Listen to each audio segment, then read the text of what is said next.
Hi, I'm Chuck Dorsett for Weaver Leather Supply, and this is the Leather Element.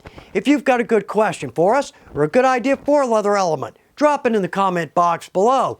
Also, if you want to know when our videos release, just click your notifications. You'll know exactly when these come out. So, shop trick 7. Let's see if there's something in here that's going to help us out in our shop. Because the biggest point, if we enjoy the time in our shop, our project will definitely reflect that. So let's step over to our punch table. Let's start with some quality.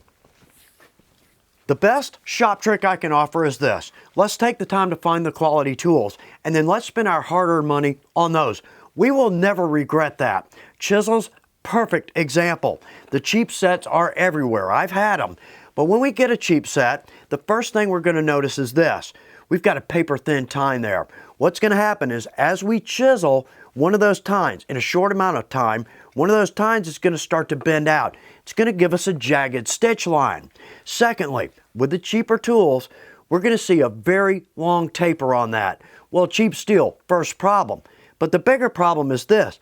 Again, as we chisel, one or more of those tines is going to start to bend a little bit.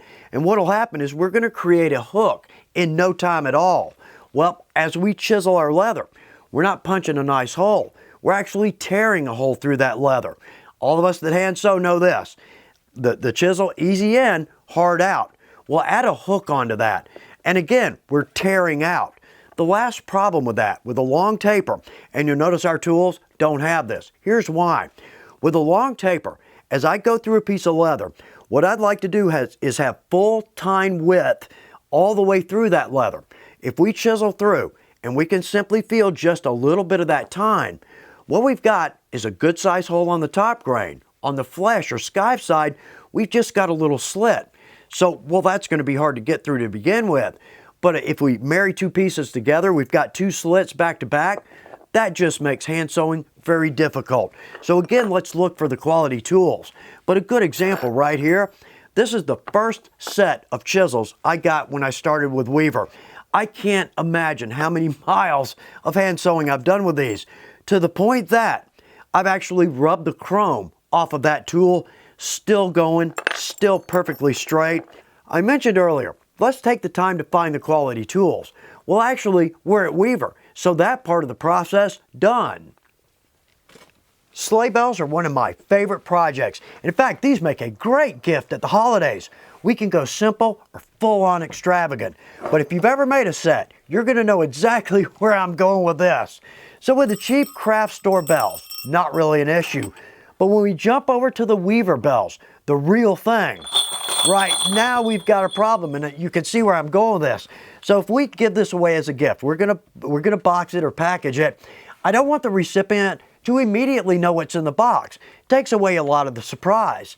So let's just take some of our scrap. We paid for it. Let's use this. And let's just make some dampers. So all I need to do is feed some of that into the bell. It's going to stay in there. It's not going to fall out. But the recipient, all they have to do is pull that out. But an added benefit to this is the bells are not going to make us and everybody in our house crazy while we're making our sleigh bells. From time to time, we really have to crank down on a thread. Perfect example, a sheath. As I sew down towards the tip, I've got a lot of leather there and it's going to have to bend hard. Or say a holster that's got multiple welts.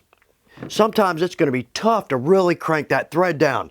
Here's an easy way to do this. So let's go through our hole, saddler stitch.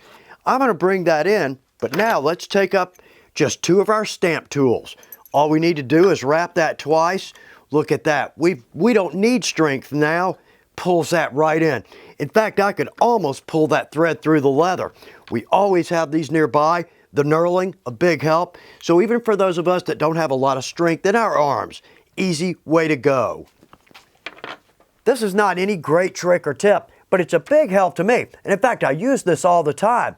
I've got a nice die set up. I've got a table, a window, and a box fan right behind the table. Draws all the fumes out.